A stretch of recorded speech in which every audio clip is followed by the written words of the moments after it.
Hello beautiful soul! Welcome back to my channel. This is my channel. I'm from Japan, Kabayan Capricorn. This reading is for you. Tingnan natin ang iyong April 1 to 15, 2026. Maraming salamat muna sa mga subscriber, new subscriber, cross-watcher, at sa mga bagong pasok dyan. Welcome na welcome kayo sa bahay ni Ate Aimee. Salamat din sa naktaba ng puso niyo mga comments at sa mga nagpa-personal reading. Marami pong salamat. Kung gusto niyo na energy niyo lang talaga, ang gusto niyo makuha natin, all the details is in description below. Paka-check na lang, general reading tayo, kunin mo lang ang sayo, at itapon ang hindi naman talaga sayo. Maaring vice versa, energy mo, energy ng person mo, energy ng malapit sa puso mo, nangyayari, or mangyayari pala. Use your own intuition, lawakan nyo yung isipan, ano man ang gender mo, ano man ang edad mo, wala sa baraha ang kapalaran ng tao, kayo pa rin ang makapagpapabago nito. Gawin yung guide, yung mga warning, hindi yung negative, warning nyo na, para magkaroon kayo ng idea, awareness, action, change of action and decision, o mga pwedeng maiwasan. At iba pa. Pero kung gusto niyo talaga na positive lang, sorry ha, baka hindi niyo magustuhan no? Ganun talaga ang buhay. What's the reality of life? Okay, Capricorn ring, a marriage will take a place, either romantic or a business. Yan, dito yung marriage situation, maaring iba sa inyo is mga pupuntahan kayong married, you will getting married, o may mga magpo-propose, mga ganyan. Or sa iba sa inyo, handle of commitment.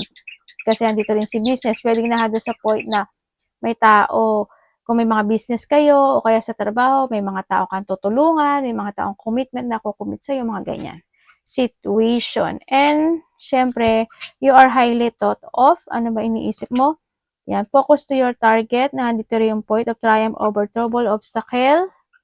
And then, handito rin meron kasing club. Someone is try to make you something against your will.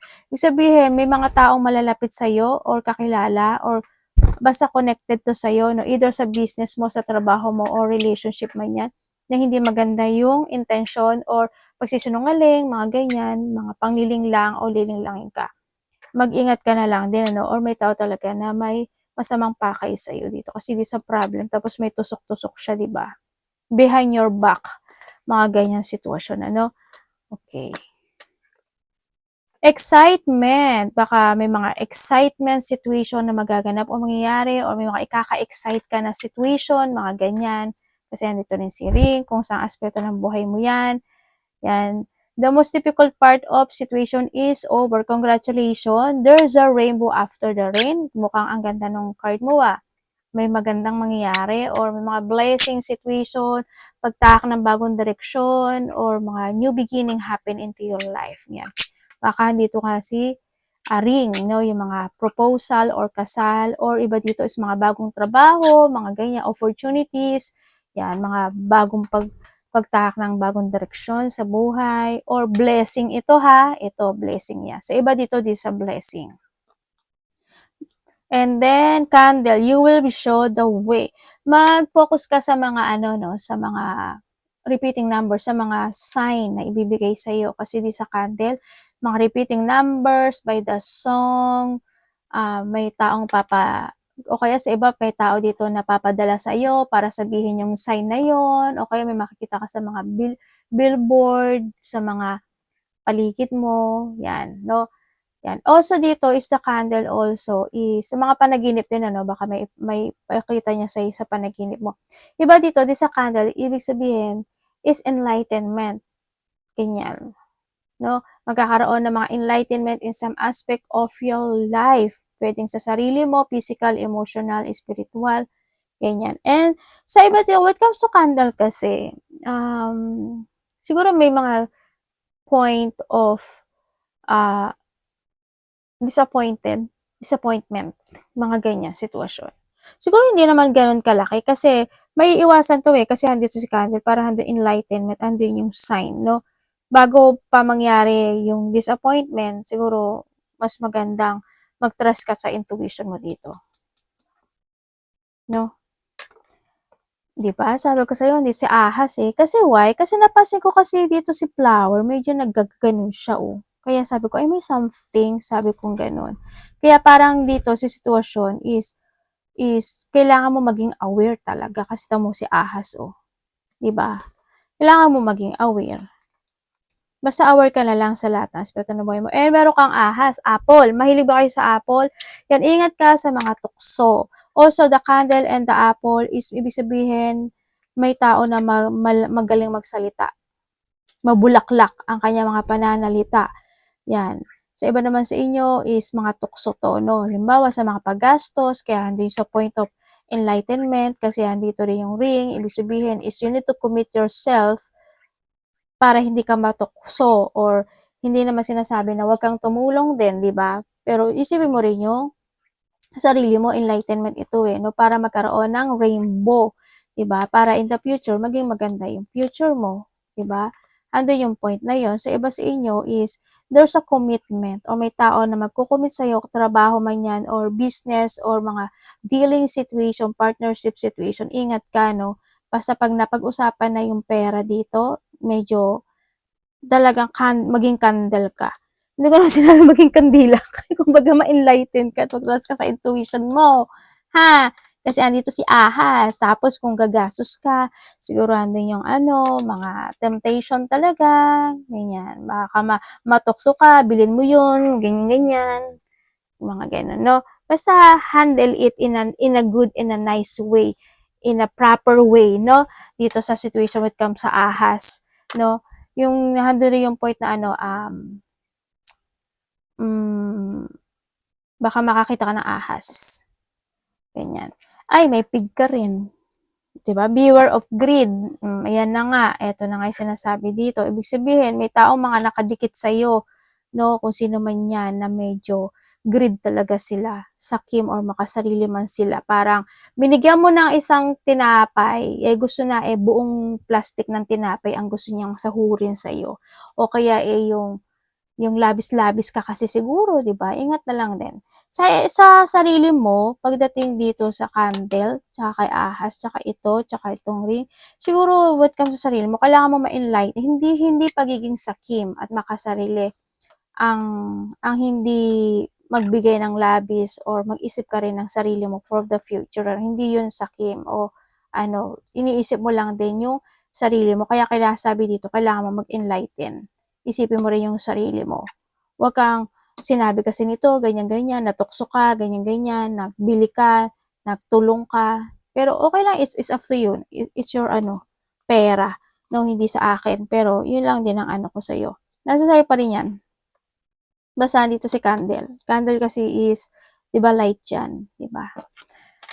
Well, it's up to you. Problem to be resolved. May mga problema na re-resolbahan. Pwedeng handun yung mariresolbahan yung sitwasyon at magkakaroon ng rainbow and excitement.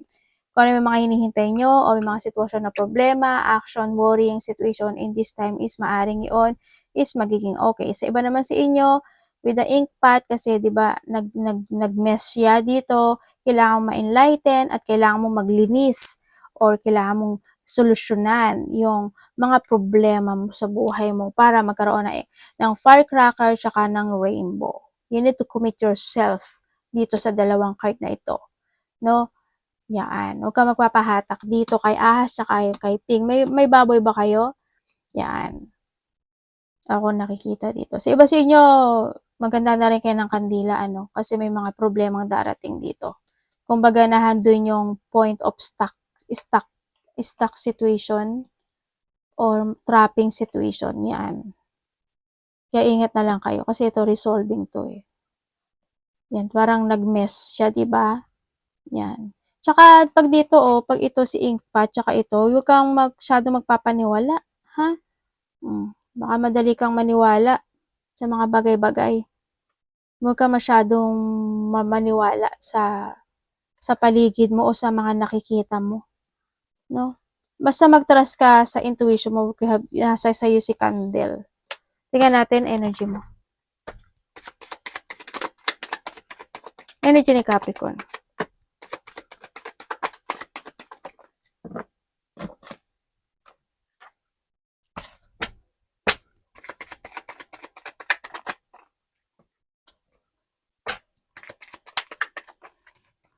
Okay, when it comes sa yung energy, pagdating sa yung energy, ang nakikita ko sa iyo dito is meron ka daw, para handot si inkpot,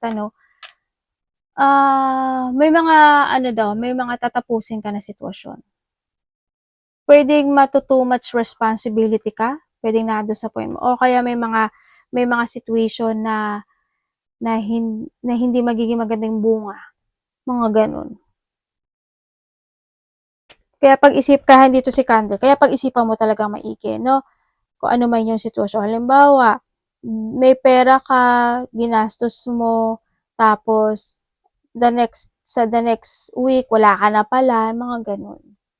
Basta merong ano daw, merong sitwasyon na hindi magiging maganda yung bunga o kaya naman is ikaw ikaw na yung sumalo ng lahat tapos at the end wala naman ding tutulong sa'yo, ikaw kundi maiiwan ka sa ere, mga gano'n. O di hindi nga maganda yung bunga, 'di ba? Yun ang nakita ko. Ang energy mo rin sa nakita ko sa iba sa inyo is siguro na nandong point of may mga tatapusin na sitwasyon. Siguro responsibility, mga ganyan, sitwasyon. Ako nakita may mga pag-iisipan ka daw na gusto mong tapusin or ayusin or parang nandun ka sa pagsisiyasat eh. Parang may mga sisiyasatin ka, parang magkakaroon ka ng mga urong-sulong sitwasyon, may mga paghahanap na ganito, ganyan, ganito ba dapat, ganyan. Parang it's more on thinking, it's more on ano siya, pag-iisip, no? Gano'n. Nandun din yung point na iba sa inyo energy mo kasi is para pagmumuni-muni, ganyan. And also sa iba is para mas more kang magiging sana nga lahat, parang pag-iingat, ganyan. Or kinakailangan mo. Kasi andito si Justice eh, no? Medyo bothered ako kay Justice eh, dito sa sitwasyon. Ganyan. Pwedeng na doon sa point na may mga actionan ka na hindi mo ma-actionan agad-agad, mga ganyan, mga gusto mong itama na hindi mo maitatama agad-agad, mga ganon. Kaya medyo makikita ko mababurden ka sa situation. Parating kay Capricorn.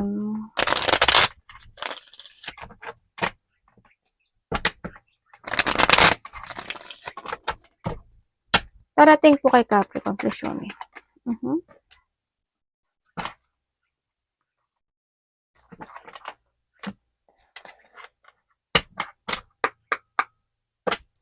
The Fool.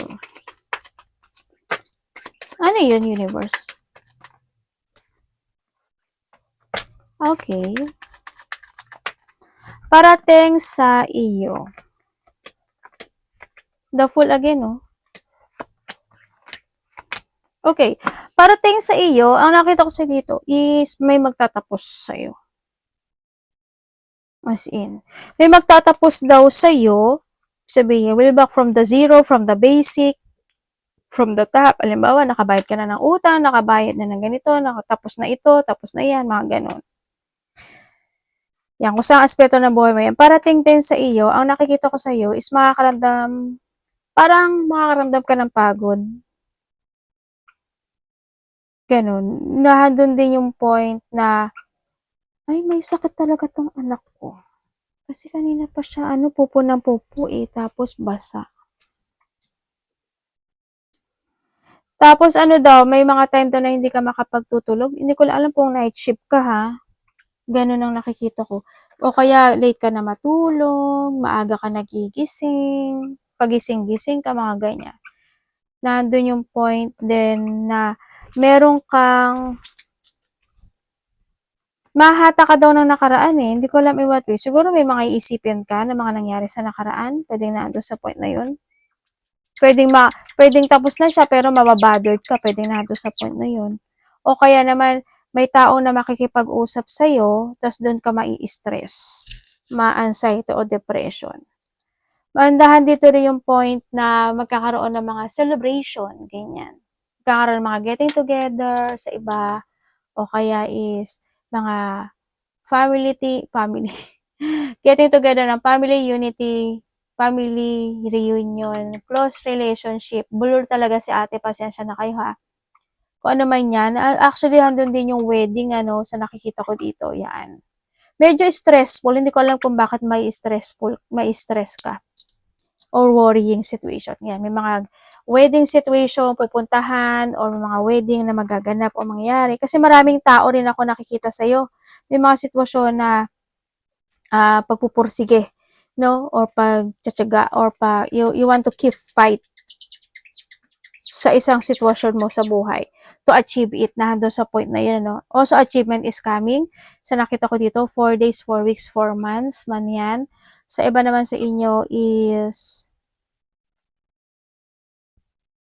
merong mas bata sa'yo na medyo may bata sa'yo na hindi ko alam kung mapoprostrate ka sa kanya or masasad ka sa kanya or maiinis ka sa kanya. Dodgy ka, doon sa point na yon. Yun ang nakikita ko dito. Mas bata to sa'yo. Sa iba naman sa inyo is may tao daw na hihingi ng suporta or bibigyan mo ng suporta.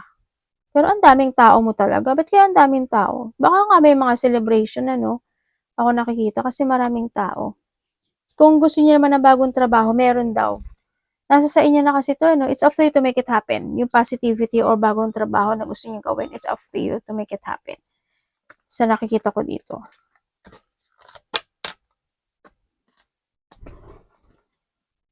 Bagong simula ang mangyayari sa iyo.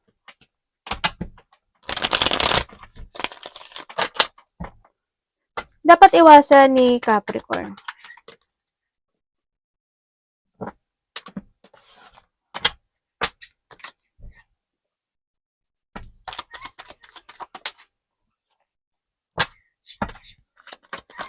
Puro pera to. Sabi ganun. Okay, dapat mong iwasan. Syempre yung maging maigsi yung pasensya mo, no? Kung may mga bagay na kailangan mo talagang i-analyze muna, i-progress muna, pag-isipan muna, ganyan, gawin mo, no? Huwag ka mapanghihinaan ng loob. Huwag mong gawin yung dating ikaw o yung nangyari noon, wag mo nang ulitin na doon sa point na yon, no? If there is something need to heal, need to recover, gawin mo yun, no? Na doon sa point na yon. Iwasan mo rin, syempre yung mga tao na disloyal, yung mawalan ka ng pag-asa, ma-depress ka, mag-think ka ng negativity, ganyan. Yung ma-let down ka ng sitwasyon, mapanghinaan ka ng loob talaga, yung mga frustration, at saka magkaroon ng mga pagpapaliban or delay in some aspect of life. At saka yung mawala ka sa, ano yun, maging ma-for of management ka sa mga bagay-bagay, ganyan. Kailangan talagang pag-isipan mo siyang maigi, no?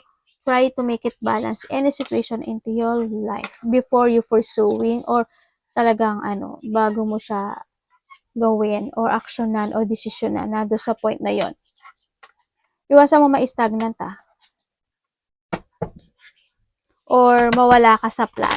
Alam mo, ang sabi kasi dito, ang pinaka-the best sa lahat na nakikita ko dito, sa lahat na to, may sitwasyon daw may sitwasyon na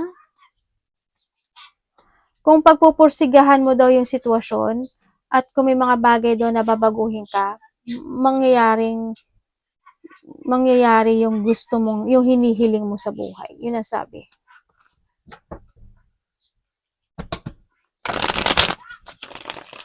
Ingat ka, sumasakit tiyan mo, Capricorn. Yung iba dito parang baka manakit yung tiyan niya. Love, kapatid, anak, magulang, karelasyon, kaibigan, pamilya.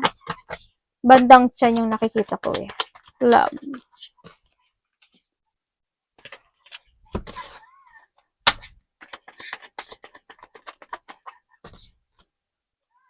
Ay, bakit puro ganyan?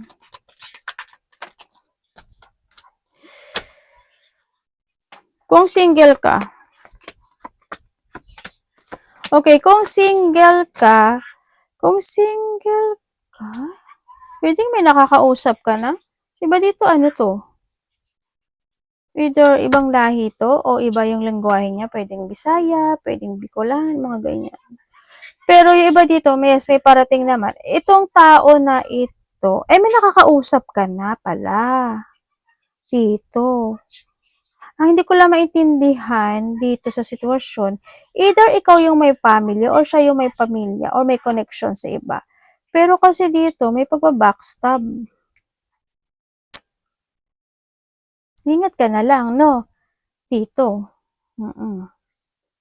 Okay, kung kayo naman sa kahiwalay, oo, yes, there's an ending situation din kasi ako nakikita dito. Handin yung rejection, handin yung pagbabago, pagka-cut, pagsisimula, pag-alis, pagtalikod. May nalaman ka palang katotohanan dito sa situation kasi may dalawang tao ko, may third party pala. Pero alam mo kung nagkaroon kayo ng third party relationship sa mga nagkahiwalay, single na to. Kasi nandun siya sa regretting situation eh. Gusto niya ng pagsasaayos sa'yo. Pero may pagkaano siya, no? Ikaw ata ito or siya ha, vice versa. Kasi mahilig siyang, hindi ko alam kung ano yung trabaho niya. Pero ang nakikita ko kasi marami siyang kausap. Yun ang nakikita ko. Kung kayo naman is walang third party relations, kung may, ano ba, nagkahiwalay yung kanina, di ba? Kung may third party kayo, alam niyo naman siguro na yun, di ba? Kasi alam mo daw eh. Yung iba dito alam mo daw. Alam mo siya, pero iba sa inyo, parang nagpo-focus na lang din kayo sa sarili niyo. Siguro, you still value this person sa nakikita ko dito. Kahit pa paano nagkakaroon naman ng okay situation. Siguro mas nagpo-focus ka lang sa sarili mo, ganyan, sa may mga third party. Pero syempre, hindi naman maalis yung lungkot inside, di ba? Yung lungkot inside. Parang nagkakaroon ka na rin kasi ng questioning eh, sa sarili mo. Kaya nakikita ko, you're stuck. Ganyan. Syempre, lalo na kung may mga anak kayo, o kaya wala man, talagang nandun yung point of view, still value this person, kahit na may connection na siya, or may iba na siya, or pangatlo ka, yung pala ikaw, third party yan. Nasa sayo pa rin ang desisyon na yan.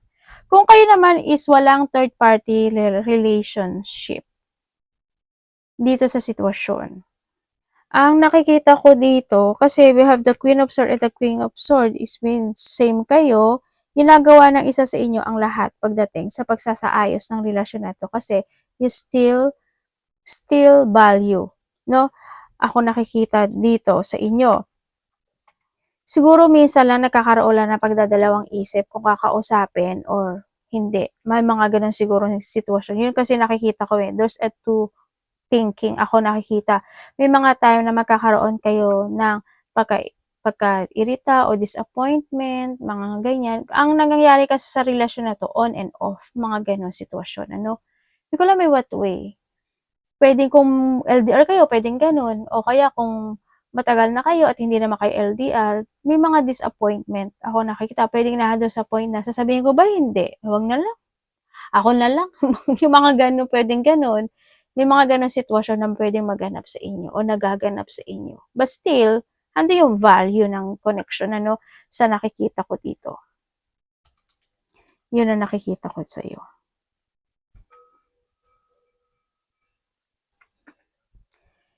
Tingnan natin ang iyong money. Sana hindi kayo magkaroon ng mga may mga time kasi na magkakaroon, nagriring yung tenga ko. May mga time daw na magkakaroon dito sa relationship ng mga something rejection. Siguro minsan, hindi kayo magkakaintindihan or magkakaroon ng mga rejection situation. Hindi ko alam yung ba't yung rejection situation, pero may mga ganun mangyayari sa inyo. Rejection or disappointment or pagkainis, pagkairita, mga ganyan. Money. Money po ni Capricorn Universe.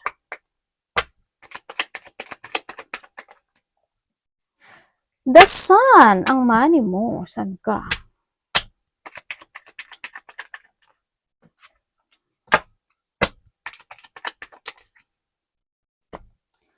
Okay, when it comes sa money mo, and trabaho to when it comes sa money mo, ang nakikita ko sa'yo dito is, ano pa rin, alam mo yung point of, unti-unti kang makakaroon ng, kasi andito rin si Candle, enlightenment and recovery in some aspect of your life pagdating sa pera mo or trabaho, pero may mga time na hindi mo matutupad yun. Kaya kapit ka lang, no? Yun. Parang sabihin mo, hindi na ako magpapautang. Hindi na ako, mag-iipon na ako. May mga medyo titiwalag yun. Titiwalag. Hindi ka talaga makakapag hindi mo mapopursu ng todo, mga ganong sitwasyon. Ako nakikita kasi tumatapon yung pera, no, lumalabas dito. Sana, kumbaga parang aangat ka na, nagiging okay na, bigla na namang gaganon, okay na, gaganon na naman. Mga ganong sitwasyon. No, kaya medyo ingat ka. Tapos meron din daw dito sinasabi na parang you have an idea to pursue. Parang gano'n ako nakikita na kailangan mo daw yung i-pursue kasi yun daw yung makakatulong sa'yo. Para sa yung victory and success pagdating sa yung kaperahan or trabaho, mga gano'n.